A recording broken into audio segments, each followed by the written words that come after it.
네, 반갑습니다. 생활법률 10주차 1교시 강의 시작하도록 하겠습니다.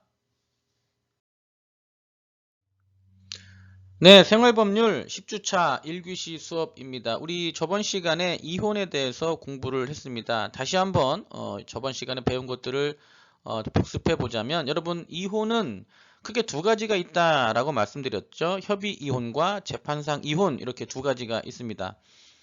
협의 이혼에서 가장 중요한 것은 이혼 절차, 협의 이혼 절차가 가장 중요하고요. 그리고 재판상 이혼에서 가장 중요한 것은 재판상 이혼 사유 6가지 기억나시죠? 이 재판상 이혼 사유 6가지를 여러분들 기억을 해 두시기 바랍니다. 협의 이혼할 때 그 절차에 대해서 다시 한번 말씀을 드리면, 저번 시간에 공부를 했었죠. 협의 이혼 시에 가장 중요한 것은 당사자 간의 혼인 해소에 대한 의사의 합치가 가장 중요하다, 이렇게 말씀드렸습니다. 쉽게 얘기해서 양 당사자가 모두 이혼에 합의를 해야 된다라는 의사가 합치돼야 된다라는 거죠. 이렇게 당사자 간의 이혼 의사에 대해서 합치가 있게 되면 다음으로는 법원을 가게 됩니다. 법원에서 이혼 의사 확인 신청을 하게 됩니다. 부부 양 당사자 간에 이혼에 대해서 의사의 합치가 있었다라는 것을 법원에서 확인해 달라라는 신청을 하게 되는 거죠. 이것을 이제 이 협의 이혼 의사 확인 신청이라고 합니다. 협의 이혼 의사 확인 신청을 법원에 하게 되면 숙려기간을 갖게 된다라고 말씀드렸죠. 숙려기간은 이혼하고자 하는 부부에게 미성년인 자녀가 있는 경우에는 숙려기간이 3개월이 되고요. 이혼하고자 하는 부부에게 미성년인 자녀가 없는 경우에는 숙려기간이 한 달 1개월이 됩니다.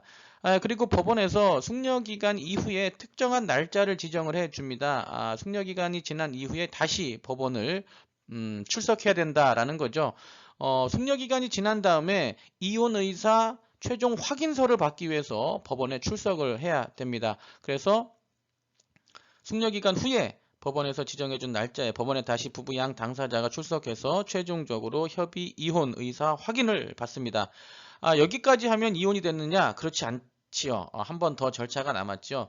법원에서 발급해준 이혼 의사 확인서를 가지고 시군구청에 가서 이혼 신고서를 제출해야 됩니다. 법원에서 발급받은 협의 이혼 의사 확인서하고 시군구청에 가면, 시청에 가면 그 이혼 신고서라는 양식이 있는데, 그 이혼 신고서를 다시 또 별도로 작성해서 두 가지 서류를 제출하게 되면 최종적으로 이혼의 효력이 발생하게 됩니다. 그래서 여러분, 협의 이혼에서는 이 이혼 절차가 굉장히 중요합니다. 그러니까 이혼과 관련해서 협의 이혼할 때 법원에는 딱 2번을 가게 되지요. 첫 번째, 이혼 의사 확인 신청을 하러 갈 때 한 번 가고요. 그리고 숙려 기간이 끝난 다음에 협의 이혼 의사 확인서를 발급받으러 한 번 더 가야 되는데, 이 법원에 갈 때는 2번을 법원을 가야 되지만, 반드시 이 2번의 법원 갈 때는 부부 양 당사자가 모두 법원에 출석을 해야 된다는 것 기억을 해 두시기 바랍니다. 그렇지만 이제 법원에서 이혼의사 확인서를 발급받은 다음에 그 이혼의사 확인서를 가지고 시청에 가서 이혼신고서와 함께 제출할 때는 양 당사자 중 일방이 가는 것도 상관이 없습니다. 다만 저번 시간에도 말씀드렸듯이 시청에 가서 이혼 신고서를 작성하시다 보면 맨 밑에 부부 양 당사자가 서명을 하게끔 되어 있습니다. 그래서 이혼 신고서를 미리 작성해 놓은 부부 같은 경우에는 부부 중 일방만 행정관청에 가서 신고를 해도 크게 무방하지만, 그렇지 않은 경우에는 그 이혼 신고서에 부부 양 당사자가 반드시 서명을 하게 되어 있기 때문에 시청에 갈 때도 같이 가야 되는 상황이 있을 수도 있습니다. 자, 이것이 이제 그 우리 협의 이혼과 관련된 내용이고요. 재판상 이혼은 아까 말씀드렸듯이 6가지 재판상 이혼 사유를 좀 여러분들이 중요하게 기억을 해 두시면 좋겠다라고 말씀드렸습니다. 6가지 있었죠. 일단 뭐 배우자가 부정행위를 했다든지, 아기의 유기를 했다든지, 혹은 뭐 배우자 혹은 그 직계 존속, 그러니까 여자 입장에서는 남편이나 시부모로부터 심히 부당한 대우를 받았다든지, 혹은 내가 배우자의 직계 존속으로부터 심히 부당한 대우를 받았다든지, 뭐 그러한 6가지, 뭐 생사가 3년 동안 알 수 없다든지, 그러한 6가지 재판상 이혼 사유를 여러분들 기억을 해 주시기 바랍니다. 그리고 이혼을 최종적으로 하게 되면 변화가 있겠죠. 물론 이제 그 법적인 관점에서 바라보면 재산상 변화가 있을 수 있고요. 그리고 재산 이외에 변화가 있을 수 있습니다. 그래서 저번 시간에 이혼을 하게 되면서 변화가 있게 되는 그 재산분할 청구권에 대해서 말씀을 드렸습니다. 자, 그럼 이번 시간에 저번 시간에 학습했던 내용 이어서 재산분할 청구권에 대해서 마저 보도록 하겠습니다. 여러분 재산분할 청구권의 개념이나 어떤 그 재산분할 청구권의 의미에 대해서는 저번 시간에 공부를 했고요. 이번 시간에는 이 재산분할 청구권과 위자료 청구권과의 관계에 대해서도 한번 보도록 하겠습니다. 여러분 위자료 청구권은 저번에도 말씀드렸죠. 정신적 손해에 대한 혹은 정신적 고통에 대한 배상이 바로 위자료 청구권이다 라고 말씀드렸습니다. 우리가 저번 시간에 배웠던 재산분할 청구권 그리고 이혼을 하게 될 때 청구할 수 있는 위자료 청구권 이것은 여러분 별개의 권리입니다. 그래서 재산의 일부를 돌려달라라는 재산분할 청구권을 행사했다고 해서 위자료 청구권을 행사하지 못한다. 이것은 잘못된 얘기죠. 재산분할 청구권과 위자료 청구권은 완전히 별개의 권리이므로 개별적으로 혹은 동시에 청구하는 것도 가능합니다. 재산분할 청구하면서 위자료 청구권도 같이 소송으로 청구하는 것도 얼마든지 가능합니다. 자, 그리고 이제 재산분할 청구권을 행사할 때 그 얼마냐 도대체 그 나누어야 되는 재산이 얼마냐 그 가치를 산정을 해야겠죠. 재산 가치를 산정을 해야 되는데 이 재산 가치의 산정이 높을수록 받아갈 수 있는 비율도 많겠죠. 따라서 재산 가액을 산정하는 시기가 굉장히 중요한데 법에 특별히 명시되지는 않았습니다만은 우리 판례는 재산 이혼을 할 때 재산분할 청구권을 행사하기 위해서 행사했을 때 이제 기초재산을 산정하기 위한 재산 가액 판단 시기는 협의이혼할 때는 이혼 신고일을 기준으로 한다. 아까 말씀드렸죠. 그 법원에 이혼 의사 확인서를 받은 다음에 시청에 가서 뭐 시군 구청 다 상관없죠. 시청에 가서 이혼 신고를 해야 되는데 이혼 신고하는 날을 기준으로 그 재산의 가액을 환산하도록 되어 있습니다. 자, 그리고 이제 재판상 이혼 같은 경우에는 사실심 변론 종결 시에 재산 가액을 산정하도록 되어 있습니다. 여러분 이 사실심이란 것은 여러분 1심하고요. 1심, 2심을 우리가 사실심이라고 합니다. 사실관계를 다툴 수 있는 재판이기 때문에 1심과 2심을 사실심이라고 하고요. 반대로 3심은 우리가 법률심이라고 합니다. 법 적용에 있어서 불법 부당이 있다든지 그런 경우에만 3심에서 이제 상고심을 진행할 수 있죠. 그래서 우리가 사실심이라는 것은 1심 또는 2심을 얘기하고요. 이 변론종결시라는 것은 여러분 재판을 받을 때 이제 변론기일이라는 게 있습니다. 변론기일. 뭐 1차 변론기일, 2차 변론기일, 3차 변론기일 등이 있고 나중에 이제 선고기일이 잡히고요. 선고기일, 이제 마지막 이제 3차 변론기일까지 진행을 했다고 가정하면 다음에 선고기일을 지정하게 됩니다. 그러면 변론기일이 3번이라고 하면 요 3번 안에 이 3차 변론기일 요걸 시점으로 재판상 이혼 같은 경우에 재산 가액이 산정된다. 이렇게 이해하시면 될 것 같습니다.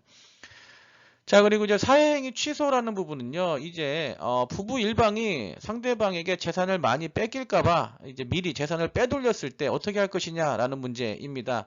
자, 개념을 보시면, 이제 부부 일방이 재산분할 청구권을 방해할 목적으로 재산을 처분한 경우, 가정법원에서는 사회행위 취소 및 원상회복 청구가 가능하다. 가정법원에 청구하는 것이 가능하다. 자, A와 B가 부부인데 이혼 소송 중에 이 A라는 사람이 자신의 재산을 전부 빼돌린 경우죠. C에게 뭐 처분을 했습니다. 그러면은 나중에 이 B라는 사람이 A라는 남성에게 재산분할 청구를 한다고 하면 별로 받을 게 없다는 얘기죠. 이미 재산을 쉽게 얘기해서 빼돌렸기 때문에 받을 수 없습니다. 그래서 이때 가정법원에 이 B라는 사람이 사행위 취소 및 원상회복 청구를 하게 되면 이혼소송 중에 빼돌렸던 재산을 다시 A의 명의로 원상회복을 할 수 있다. 자, 이런 절차가 있다라는 것 여러분 기억을 해두시기 바랍니다.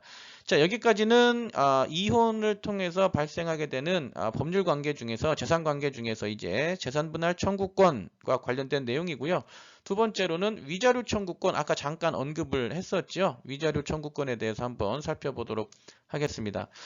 자, 위자료 청구권, 이혼을 하게 된 책임이 있는 배우자가 유책 배우자라고 합니다. 이혼으로 인한 정신적 고통에 대한 배상을 우리가 위자료 청구권이라고 합니다. 예를 들어서 우리 법정 이혼 사유 6가지가 있었죠. 부정행위가 있다든지 부정행위, 그 다음에 악의의 유기, 그 다음에 뭐 부당한 대우 있었죠.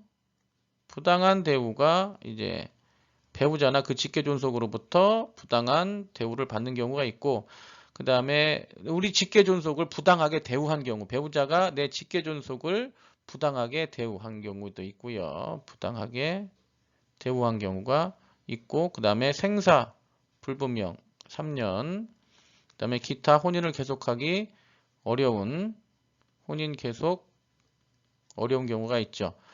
자, 이렇게 해서 법적 6가지 이유가 이혼 사유가 있는데, 부정행위로 만약에 이혼을 하는 경우에는 부정행위를 한 당사자가 부정행위를 하게 된 부부 일방이 이혼에 책임이 있는 사람이 되겠죠. 그 사람을 이제 유책 배우자라고 할 수 있겠고요. 마찬가지로 이 두 번째 법정 이혼 사유인 악의의 유기, 고의적으로 배우자를 유기한 경우, 즉 부양 의무를 제대로 이행하지 않은 경우, 이 경우에도 법정 이혼 사유가 되기 때문에 이런 사람도 유책 배우자가 될 수 있습니다. 마찬가지로 부당한 대우를 한 사람, 부당하게 대우를 한 사람, 이 경우 뭐 생사가 3년 동안 불분명하다. 이 경우는 좀 경우를 나눠 볼 수 있겠죠. 자신이 고의로 사라졌을 경우에는 유죄료 청구권 인정할 수 있겠지만, 자신의 의사와 무관하게 생사를 알 수 없는 상황에 빠졌다면 그러한 것은 유죄료 청구권을 행사하기 어렵겠죠. 그리고 기타 혼인을 계속하기 어려운 사유, 자, 이런 기타 혼인을 계속하기 어려운 사유를 제공한 사람이 유책 배우자가 될 수 있습니다. 자, 이런 사람들에게 이혼을 하게 된 책임 있는 배우자를 우리가 유책 배우자라고 하는데, 이런 사람에게 정신적 고통에 대한 배상을 청구하는 것이 바로 위자료 청구권입니다. 자, 위자료 청구권은 그럼 금액이 어느 정도 되느냐? 여러 가지 그 사정을, 이혼에 이르게 된 여러 가지 상황을 종합적으로 검토해 봐야 된다라는 게 우리 법원의 판단입니다. 그래서 이혼에 이르게 된 경위, 혼인 관계 파탄의 원인과 책임, 당사자 간의 재산 상태 및 생활 정도, 이런 것도 있는데, 뭐 혼인은 혼인의 기간도 굉장히 중요합니다. 혼인의 기간. 왜냐하면 여러분, 혼인의 기간이란 것은, 혼인의 기간이 길수록 당사자 간의 신뢰가 더 쌓였을 수 있고, 그렇게 당사자 간의 신뢰가 높아진 상태에서 이혼의 원인을 제공한 사람은 그만큼 위자료를 더 많이 배상해야 된다라고 볼 수도 있죠. 그래서 혼인의 기간도 중요한 위자료 청구권을 산정하기 위한 기준이 될 수 있다라는 것 기억을 해두시기 바랍니다. 그리고 위자료 청구권은 이게 무한대로 청구할 수 있느냐? 그렇지 않습니다. 여기 행사 기간이 정해져 있습니다. 이혼한 날로부터 3년 이내에 행사를 할 수 있다. 꼭 기억을 해 두시기 바랍니다. 그러니까 재산분할 청구할 때 어차피 소송하니까 위자료 청구권을 같이 소송을 진행하는 것이 일반적인 상황이고요. 혹시 그때 이제 재산분할 청구권을 행사할 때 놓쳤다 하더라도 3년 이내에는 위자료 청구권, 즉 정신적 손해에 대한 배상을 청구할 수 있다라는 것도 기억을 해 두시기 바랍니다.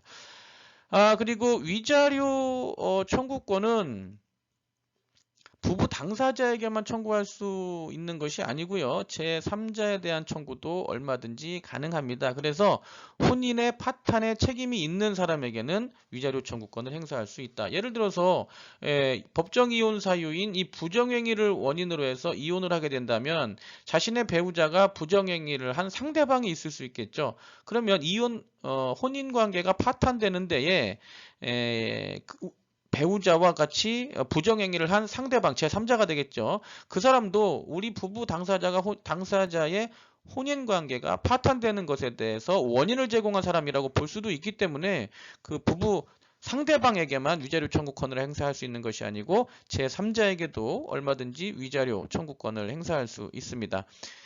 그리고 부당한 대우, 법정 이혼 사유 중에 여러분 부당한 대우, 즉 배우자나 그 배우자의 직계 존속으로부터 부당한 대우를 받은 경우에도, 심히 부당한 대우를 받은 경우에도 여러분 법정 이혼 사유가, 재판상 이혼 사유가 되죠. 그러니까 여자 입장에서 보면 남편으로부터 심히 부당한 대우를 받았다든지, 혹은 그 직계 존속이니까 여자 입장에서 보면 시어머니, 시아버지, 자, 이런 분들로부터 심히 부당한 대우를 받았다면 그 배우자의 직계 존속인 시부모 역시 혼인관계가 파탄되는 것에 대해서 책임이 있는 자라고 볼 수 있기 때문에 시부모에 대해서도 얼마든지 위자료 청구권을 행사할 수 있다. 마찬가지로 거꾸로 생각하면 장인, 장모, 즉 간통의 상대방, 자 이런 사람들에게도 이혼에 대해서 받게 되는 정신적인 충격에 대한 위자료 청구권을 행사할 수 있습니다.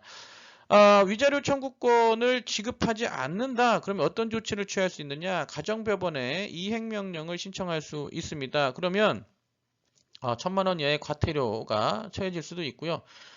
강제 집행이 가능합니다. 여러분 위자료 청구권을 행사해서 확정 판결문을 받으면 그것은 법적으로 보장되는 권리이기 때문에 그러한 권리를 실현하기 위해서 강제 집행도 얼마든지 가능하다라는 것이죠.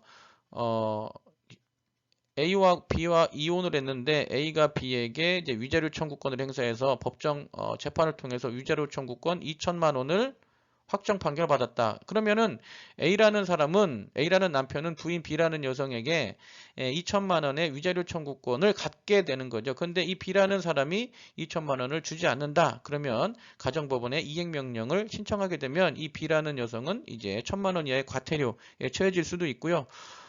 그리고 강제 집행도 가능하기 때문에 재산을 압류해서 경매를 진행해서 그 경락대금으로부터 자신의 권리를 실현할 수 있는 방법도 있습니다. 여기까지가 이제 이혼을 하게 되면 발생하게 되는 재산상 변화, 즉 재산분할 청구권과 위자료 청구권에 대해서 살펴봤습니다. 네, 우리가 이혼을 하면서 발생하게 되는 재산상 변화에 대해서 지금까지 살펴봤고요. 또 이혼을 하게 되면 재산 관계만 변화되는 것이 아니고 재산 이외에 그 변화되는 점도 있습니다. 특히 이제 자녀와 관련된 내용이 권리 관계가 변화가 되게 되는데, 자, 그 부분에 대해서 한번 공부해 보도록 하겠습니다. 여러분 친권에 변화가 있게 되죠. 여러분 친권이란 것은 이 개념을 보시면 여러분 친권과 양육권 이렇게 가끔 혼동하는 경우가 있는데 별개의 개념이니까 개념 중심으로 여러분들이 구별을 해 두시면 좋을 것 같습니다. 자, 친권이란 것은 미성년자인 자녀에 대해서 부모가 갖는 신분상 재산상 이게 중요하죠. 법률적 재반 사항을 결정할 수 있는 권리와 의무, 이것이 바로 친권입니다. 친권은 당연히 혼인 중에는 부부가 공동으로 행사하도록 되어 있지만 이혼을 하게 되면은 친권자를 지정하게 되는데, 여기서 말하는 친권자는요, 부부 일방이 친권자가 될 수도 있고요, 부부 모두가 친권자로 지정하는 것도 얼마든지 가능합니다. 자, 그럼 친권 같은 경우에는 협의이혼할 때는 양 당사자가 협의로 친권자를 결정하게 되죠. 친권자를 이제 부부 남편이 갖겠다 혹은 뭐 부인이 갖겠다 이런 식으로 부부 일방이 친권자로 지정되는 것도 가능하고, 조금 전에 말씀드렸듯이 부부 모두 친권자로 지정하는 것도 가능합니다. 그래서 협의이혼할 때는 그렇게 되고요. 재판상 이혼 같은 경우에는 법원이 직권으로 친권자를 지정할 수도 있습니다. 그러니까 여러분 친권이라는 것은 아까 나왔듯이 그 개념을 우리가 구별해서 이해를 하실 때 이 자녀에 대한 법률적인 재반상, 뭐 신분이 됐든 재산상이 됐든 법률상 재반상을 결정할 수 있는 권리와 의무라는 거죠. 예를 들어서 미성년자인 자녀에게 재산이 있을 수도 있는 거죠. 이 재산을 처분하는 것은 여러분들 재산상 법률적 재반사항이라고 볼 수 있죠. 이 경우에는 친권자가 권리를 행사할 수 있습니다. 그러니까 미성년자가 행사하려고 하는 권리가 이제 법률과 관련된 것 혹은 뭐 미성년자의 신분과 관련된 것, 이런 것들. 18세인 경우 여러분 혼인이 가능하죠. 단 당사자 간에 죄송합니다. 후견인이나 법정 대리인의 동의가 있는 경우에는 18세 미성년자인 경우에도 혼인이 가능합니다. 이럴 때 미성년자가 혼인을 하게 되면 신분상의 변화가 있기 때문에 이 경우에는 반드시 친권자의 동의가 필요하다라는 것. 자, 이런 식으로 친권이란 것은 개념에서도 알 수 있듯이 미성년자가 갖게 되는 미성년자의 신분, 재산상, 법률적 재반상을 결정할 수 있는 권리이다. 이렇게 보시면 됩니다. 자, 이것과 비교해서 여러분 양육권도 있죠. 양육권. 많이 들어보셨을 텐데 양육권은 여기 보시면 곁에 두고 키우면서 가르치는 것을 이제 양육권이라고 합니다. 이 친권이라는 것은 아까 말씀드렸듯이 법률적 재반상을 결정할 수 있는 권리인 반면에 양육권은 그냥 같은 공간에서 내가 아이를 가르치면서 키우는 권리, 키울 수 있는 권리, 이것을 이 양육권이라고 합니다. 친권과의 구별, 네, 여기 다시 한번 나오네요. 친권은 신분과 재산에 대한 관한 사항에 신분과 재산에 관한 사항에 관한 사항을 결정할 수 있는 권리이고 양육권보다는 조금 포괄적인 개념입니다. 친권과 양육권 여러분들 구별해서 기억을 해 두시기 바라고, 쉽게 얘기해서 여러분 그 아이에게 미성년자인 아이에게 핸드폰을 사용할게 할까, 핸드폰을 사용하지 말게 할까, 혹은 핸드폰을 하루 동안 몇 시간이나 사용하게 할까, 이런 것들을 결정할 수 있는 것은 양육권자가 얼마든지 할 수 있죠. 그렇지만 이 아이에게 이 아이 명의로 핸드폰을 개통해 주려면 재산상 계약 행위를 해야 되기 때문에 그러한 것은 친권자의 동의가 반드시 있어야 된다라고 해서 여러분 친권과 양육권의 개념 구별해서 기억을 해 두시기 바랍니다. 자, 그런데요, 이 양육비를 청구할 수 있는 것은 양육자가 상대방에게 그 양육과 관련 부담을 청구하는 것을 양육비 청구라고 하는데, 미성년자인 경우에만 양육비를 청구할 수 있습니다. 미성년자인 경우에만 양육비를 청구할 수 있다. 만 18세까지만 양육비를 청구할 수 있습니다. 그런데 이제 이런 경우가 있겠죠. 예, 실제 있었던 사건인데, 이제 생사 불분명, 배우자 일방이 3년 동안 생사가 불분명하면 법정 이혼 사유이죠. 그래서 이혼을 하게 됩니다. 이혼 당시에 아이가 이제 13살이었는데, 그래서 이제 생사 불분명이 3년 동안 됐기 때문에 재판상 이혼을 했고요. 나중에 이 아이가 21살이 됐을 때, 21살이 됐을 때 이 생사 불분명이던 아버지가 나타났다는 거죠. 아버지를 A라고 하겠습니다. 자, 그럼 아이가 이미 성년이 된 시점에서 이 부모, 어머니죠. 어머니 B가 혼자 이 아이를 13살부터 이제 성년이 될 때까지 한 5년에서 6년 동안 양육을 했는데, 아이가 이미 성년이 된 이후에 과거의 양육비를 청구할 수 있겠느냐? 얼마든지 가능합니다. 그러니까 정리를 하자면, 아이가 성년이 된 이후에, 성년 이후에 과거 미성년인 시절, 미성년인 기간 동안 양육비 청구, 지난 양육비죠. 양육비 청구는 가능하다라는 것이 우리 법원의 판결입니다. 여러분 이거 미성년인 자녀가 성년이 된 이후에도 과거의 양육비에 대해서 청구할 수 있다라는 내용 기억을 해 두시고요. 이런 의문이 있을 수 있습니다. 사실 아이를 키우면서 대학생이 되면서 더 들어갈 돈이 많죠. 뭐 등록금도 내야 되고, 대학생이 되면서 등록금도 내야 되고 하는데, 등록금도 취업하기 전까지는 비용이 굉장히 많이 들어가는데 왜 18세까지만 양육비를 청구할수록 되어 있느냐? 법적으로는 여러분 미성년인 자녀에게만 양육비를 청구할 권리가 있고요.